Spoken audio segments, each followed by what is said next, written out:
Welcome to Book Banter with me, your host, Dianne Burkhart. I hope you will join me every Wednesday as we explore all things to do with, well, books. Let's get on with our show today.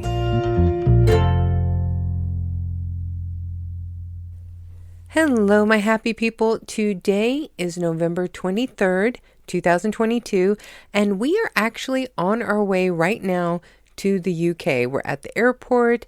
We're getting ready for our flight. So I'm going to have a replay today of our very first episode, Who Am I?, where I talk about who I am and why I'm doing these podcasts.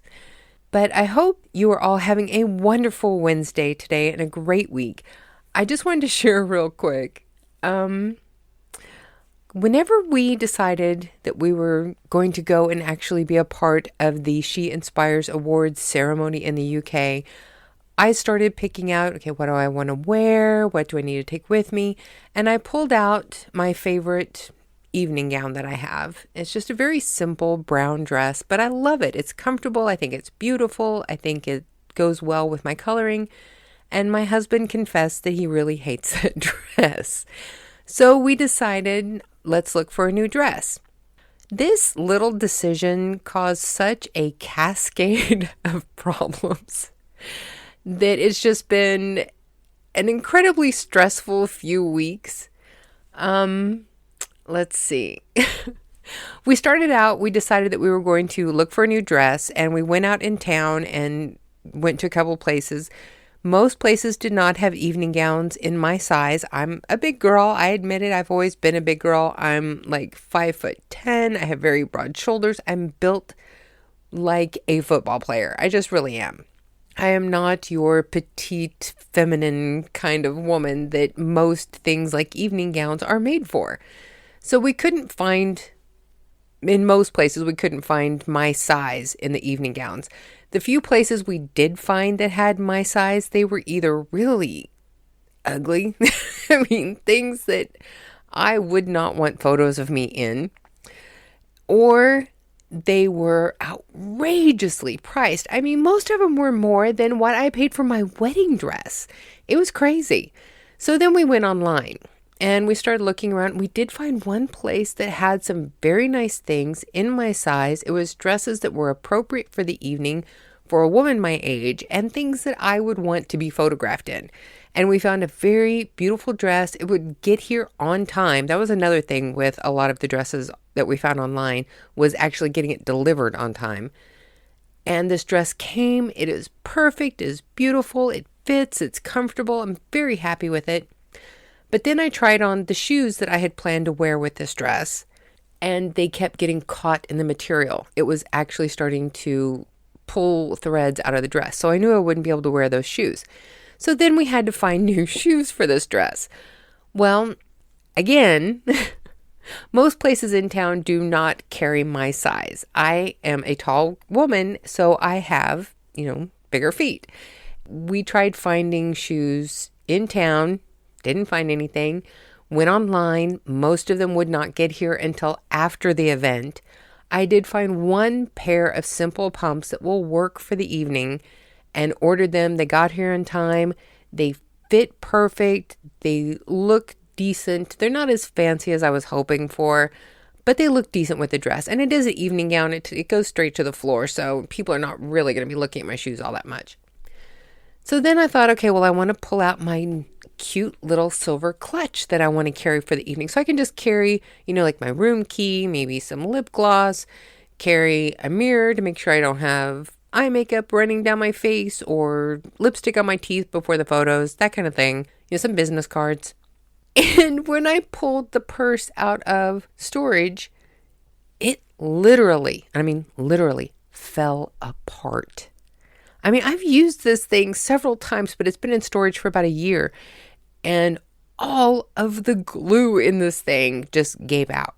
So right now, luckily I have like a collection of glue for different kinds of things. I'm very fond of stuff like JB Weld.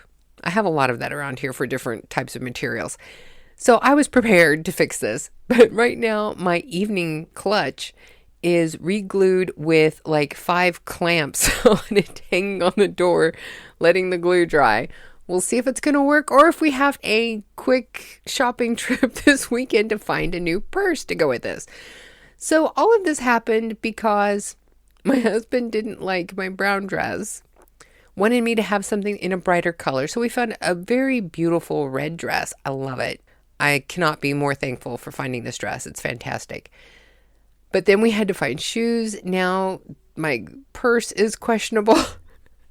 I'm waiting to see what else happens, but we'll let you know whenever we get back from the UK how it all turns out. But this is one of those things that you just have to laugh about, because if you didn't, you would go crazy, because it's just one thing after another, trying to get ready to go out of town for this. So I was going to try and find somebody to do an interview with real quick to give you something new for this week. And I can't. I just can't. I've got so many other balls in the air and it's not going to work. So today we are replaying the very first episode of Book Banter with Dianne Burkhart, when it was actually still Whatever Wednesdays, the podcast, because I had just switched over my regular blog to make it a podcast. But we switched to Book Banter with Dianne Burkhart and made it a totally book-themed podcast. I hope that you enjoy the episode. And when I come back, we will have information from the She Inspires Awards ceremony in Bolton, UK. I'm hoping to take a recorder and do a couple of little quick interviews with people while we're there. Maybe bring you some little snippets from that. So please come back next week and I promise to have more for you. But for now, please enjoy our very first episode, Who Am I? Today is February 2nd, 2022. Happy Groundhog Day. I hope that Punxsutawney Phil does not see his shadow today. I think we could all use a little sun. I promise not to pull any Groundhog Day pranks, just like looping a section of the broadcast over and over again. I am not that mean. I don't care what anybody says. Thank you for joining me today, however. I should warn you that I'm still working my way through figuring out how to do a podcast. I am starting from scratch. I honestly am a total newbie to this. Right now, I'm just trying out the free program through Buzzsprouts, which gives you about 2 hours of airtime a month. So my podcasts are never going to be longer than 30 minutes in a month with 4 weeks or 20 minutes in a month with 5 weeks. But if things go well and I get a following here, I will actually pay to get more airtime. And if you would want to help support your podcast, you can always buy your host, that would be me, a coffee. That money will go directly to improve equipment and programs for this podcast, and maybe even a mocha once everything is upgraded. Now, for those of you who know me and have been following me as I started my self-publishing career, this podcast will be a little bit of a review for you. Since this podcast has a potential of reaching people who have never heard of me or my books, which is quite a few people actually, I want to introduce myself to you. Again, my name is Dianne Burkhart, and I am a self-published author. I have been publishing historical fiction / Western books since 2015 as Stephen Burkhart. Over the years, I've been asked many times why I chose to write under a male pen name. And honestly, I have 2 very good reasons for that. The first reason is very simple.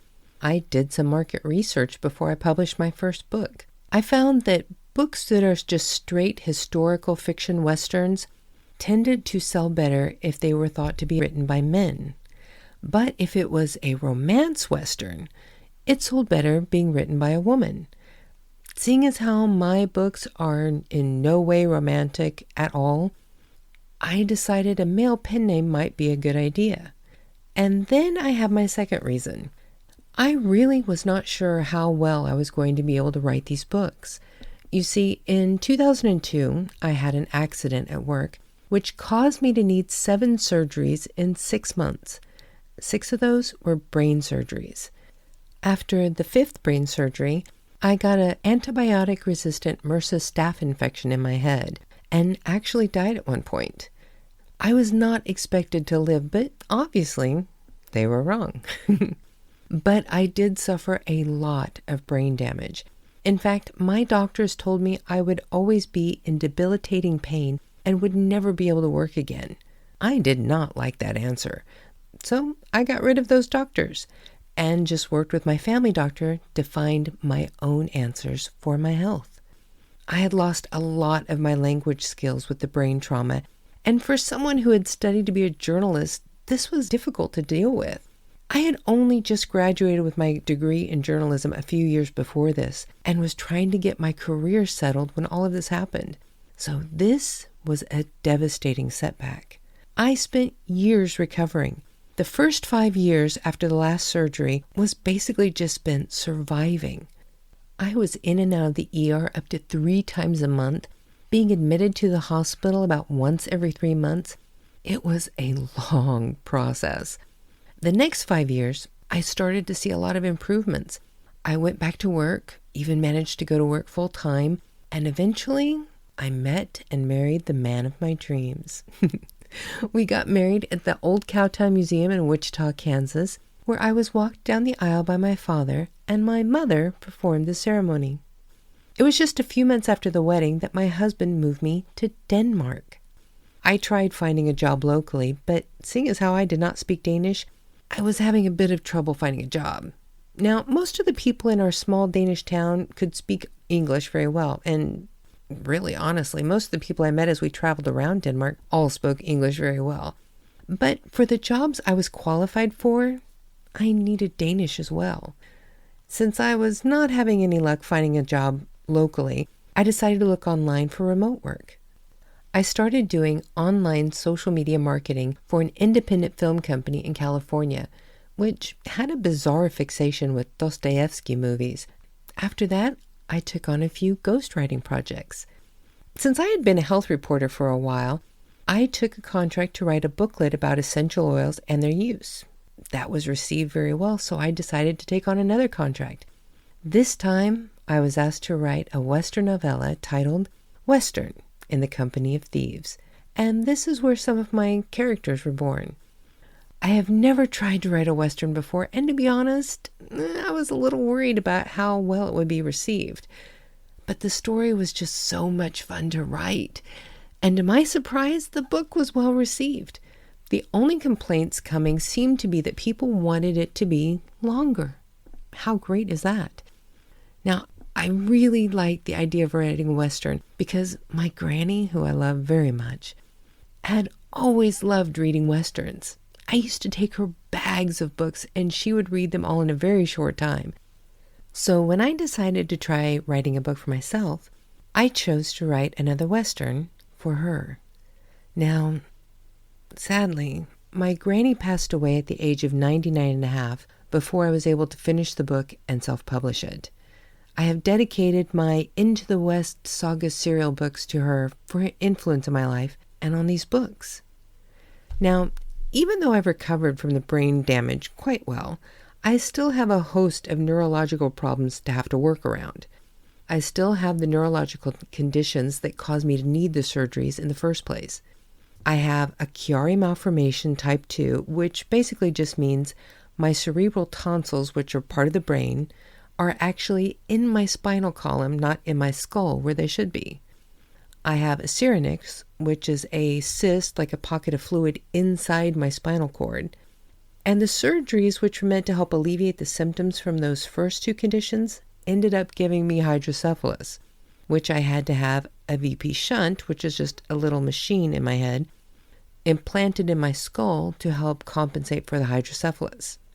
So after all of that, I went in with 2 conditions and came out with 3. Sadly, that's a typical outcome for Chiari decompression surgeries, and I knew that was a possibility going in. Now, the point of sharing all of this with you is just so you understand why I use a pen name. I still struggle to find words. I stutter when I type. I just call it getting stuck. I will be thinking something and that thought does not progress. It just keeps going again and again, rolling around in my brain, repeating itself, kind of like Groundhog Day. Just the same thing happening again and again. And I'll do the same thing when I'm typing. I'll get stuck as I type. For example, I might write, "The sun was bright and the wind was hot was hot, was hot, was hot, was hot on her skin. You can imagine my editor just loves me. In fact, he actually makes more money off of my Into the West Saga serial books than I probably ever will. And honestly, he earns it. I will never dispute that fact. So with all of these unique challenges that I face, I was not sure if my books would be any good. So I chose to hide behind a pen name. Because this way, if my books were total crap, I could just walk away from them and no one would ever know they were me. The problem was they turned out to be good, or at least according to the reviews. I decided to take an even greater chance and I entered the first book into a writing contest. That is something I had never done before, even before my brain surgeries. So I took my first book, Into the West Orphan Train, and entered it into a contest. And it actually won 2 awards. I was beyond shocked. So on one hand, it was a great feeling seeing my book getting an award and great reviews. But then I had a new problem. Everyone thought they were written by some guy named Stephen. I couldn't even do an interview with Stephen. I may not be the most girly girl, but I'm definitely not a dude. And I mean, you can tell I have a feminine voice. So how do I keep the facade and be able to promote the book line? The short answer is, I really couldn't.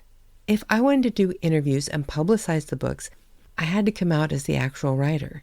And that's what I've been doing the past few years, slowly revealing more and more as I needed to do more publicity. And I plan to keep using the name Stephen Burkhart for the Western historical fiction books that I want to keep writing. It will just be an open secret that it's really me. And my dad, Steve Stevens, who is the face of Stephen Burkhart, has said I can keep using his photos for the entire book line. He gets a real kick out of being the face of the author on everything for me. You know, that's another thing. I could not have done all of this if it weren't for so many people in my life. One of the challenges I still have to deal with is not being able to remember names. The names of people, places, movies, song titles. Unless it's something or someone that I have known for years and years, I have a very hard time remembering the names. When I wrote the first book, I found I could not remember the names of the characters I had just created.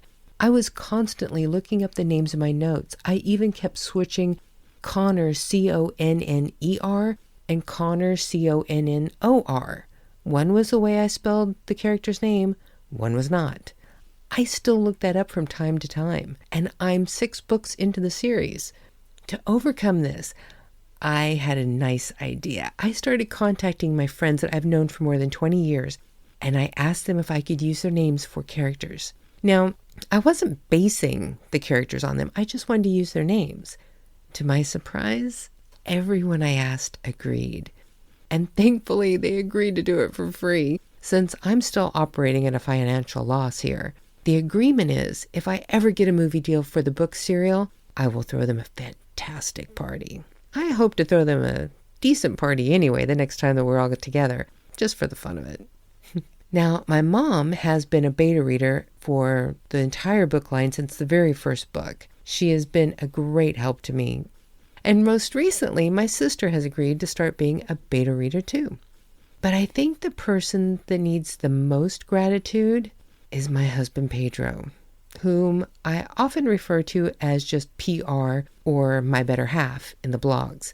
Since Stephen is presented as a male author, I didn't want to say my wife because to me that's just outright lying, and I didn't want to do that. It really bothered me. So I tried to skirt the topics of genders. The funny thing is, when I did start coming out as the real Stephen and introduced Pedro as the real better half, a few people told me they had just assumed that Stephen was gay, which is actually pretty flattering because not one person said they thought that Stephen was actually a woman writing as a man. So I guess I did a pretty good job creating a male author persona. But now is the time to drop all the pretense and start taking some credit for the work that I've done so that I can publicize everything more. I think that's the only way I'm going to actually start getting some decent sales. For the most part, I think I want to keep the blog set up the way that I've had it in the past. On Mondays and Fridays, they will be published by Stephen Burkhart. Now on Mondays, we have Monday Movie Madness, where we introduce Western movies and TV shows. We always have a movie snack recipe to go along with it. I always try and find some cute way to tie it into something about the movie. And if you want to check out the past movie recipes, just go to the main page for the blog on burkhartbooks.com. You'll find a link at the top for the past movie snack recipes. Then to close out your week, we have Friday Funnies so that you can head into your weekend with a smile on your face. We have great dad jokes or at least amusing dad jokes for just about any occasion. Now before, Whatever Wednesdays was one of the regular blogs, but now it's becoming the Whatever Wednesday with Burkhart Books podcast. We will keep the content the same. It's going to be about anything. We can talk about crafts. We can talk about cooking. We can talk about holidays. We can talk about the books. We can talk about other people's books. Anything goes on Wednesdays. It's, whatever. We will also be sure to keep you up to date on any new book releases, any projects or products that are coming out in all 3 places. So if you read the blog or you listen to the podcast, you're going to be well informed with what's going on with Burkhart Books. So that's just about it for this podcast today. This was just meant to be a brief introduction to me, who I am, and what I'm trying to do here. You can find all of the books that I currently have in publication on Amazon.com and, of course, at my own burkhartbooks.com. It's BURKHARDTBOOKS. If you happen to have a Kindle, you can read the entire Into the West Saga serial collection for free with your subscription on Kindle Unlimited. They are also available in paperback and hardcover. Audiobooks are coming soon, I promise. I know I've been working on them for a few years, but there have been some technical difficulties trying to find a platform to host them. Living in Europe, trying to host audiobooks in the United States on an American site has proven to be a major problem. But I'm looking at just selling them directly from my website, burkhartbooks.com, and just skirt the whole hosting program to begin with. Now, keep your fingers crossed that I can get this to work. It's really looking like it's going to be the best option to get them out there to you. I am determined to get them done. So there you have it. This has been your brief introduction to who I am and why I chose to write as Stephen Burkhart when I'm actually Dianne Burkhart. Feel free to drop any comments or questions in the comment section below, and I will be happy to get back with you very soon. And be sure to hit that subscribe button so you will never miss an episode. Next week, we're going to be talking about self-publishing books and things I wish I had known before I started this. It might be helpful to those of you who are thinking about self-publishing your own work. It was quite an eye-opener. To close out this first podcast, I thought I might read to you from my first award-winning novella, Into the West, The Orphan Train. This is the book that was a finalist in the Top Shelf Historical Fiction category in 2019, and it was so well received by the judges that they nominated it for the 2020 awards. Unfortunately, it didn't win that year either, but, it was a finalist. I'm happy. So now, this book came out in 2015 and is dedicated to my granny, Arlene Polk. Chapter 1. Elizabeth McBride didn't remember much about her father. She did remember her mother crying the day he died. She remembered he smelled of wood and smoke and was always so warm when he hugged her goodnight. He was tall, had dark hair, and the kindest eyes she had ever seen. Other than that, everything Elizabeth knew about her father had come from the stories her mother told her and her brother Connor at bedtime. Margaret, Elizabeth's mother, told the children their father was named Connor and Elizabeth's little brother was named after him. She told them he was a very proud Irish man who worked as a chimney sweep, just like his father before him. But the most important thing they needed to remember about their father was he loved his family more than anything on this earth. Margaret also told them their father had just turned 21 years old in the spring of 1855 when he died from pneumonia, just 1 month after Connor Jr. was born. For 4 years, Margaret tried to take care of her children on her own. She was just 20 years old when her husband had died, and she had no family to help her. Margaret tried to support herself and the children, but she didn't make much money as a scullery maid in a private home in New York City. She managed to scrape by for a few years with help from one of the nuns at her church, but eventually the bills were just too much for her. Sister Mary Agnes had always been kind to Margaret. She had helped Margaret through her grief after her husband had passed, and gave her food when the church could spare it. Unfortunately, even with the sister's help, Margaret and the children were in time forced out of their little one-room apartment due to back rent. It had always been hard living on the streets in New York City. During the day, if the weather was nice, Elizabeth and Connor would play behind the big house where their mother worked. If the weather was bad, they spent the day hidden quietly in the cellar of the house. Elizabeth had gone to school in their neighborhood when they were still in the apartment, but since they started living on the streets, Margaret was too afraid to send her. She wanted the children close to her where she could keep a constant eye on them. At night, the three of them would huddle together in a little tent Margaret had managed to stitch together from materials Sister Mary Agnes had given them and pieces they had scavenged. The floor of their tent was made out of branches they had gathered in the park where they lived. It wasn't much, but they were dry and out of the wind. Margaret would occasionally splurge on candles she would burn in a pan for heat and light. On those nights, Margaret would do her best to teach her children to read by reading to them from the only book she owned, her Bible. Margaret struggled every day to provide for her children, but she just couldn't do it. She felt so ashamed watching her children growing thinner and knowing how often they went to sleep hungry. Margaret went to Sister Mary Agnes for counsel. After a few months, she made up her mind to do what she thought was best for her children, even if it broke her own heart. That last night, as Margaret settled her children into sleep, she told them they were going to go to a special mass at church in the morning. Elizabeth and Connor always loved going to church. Their parents were devout Catholics and had been raising their children in the Catholic faith. Their mother told Elizabeth their last name, McBride, actually meant a follower of St. Bridget. Margaret said the saint would always watch over them. Margaret tucked the quilt in around her children and made sure they were well covered and warm. Connor was already starting to fall asleep as she ran her fingers over his forehead and moved his dark brown hair away from his eyes. She smiled as she thought how like his father he was. She wanted to watch him grow to become a good man and see him grow to look even more like his father as he matured. Margaret was deep in thought when Elizabeth spoke and pulled her back from her daydream. "You look sad, Mama," Elizabeth whispered. She knew Connor was falling asleep and didn't want to wake him. "Aye, Lizzie, I guess I am a bit." Margaret gave her daughter a sad smile. "Why, Mama?" asked Elizabeth. She looked so concerned it made Margaret want to hold her, but Connor was between them, beginning to snore softly. "'Tis nothing to worry about, Lizzie girl. I was just thinking about your da." Margaret sighed and forced another smile for her daughter, then said, "I miss him something awful." Elizabeth looked at her mom with tears starting to build in her own eyes.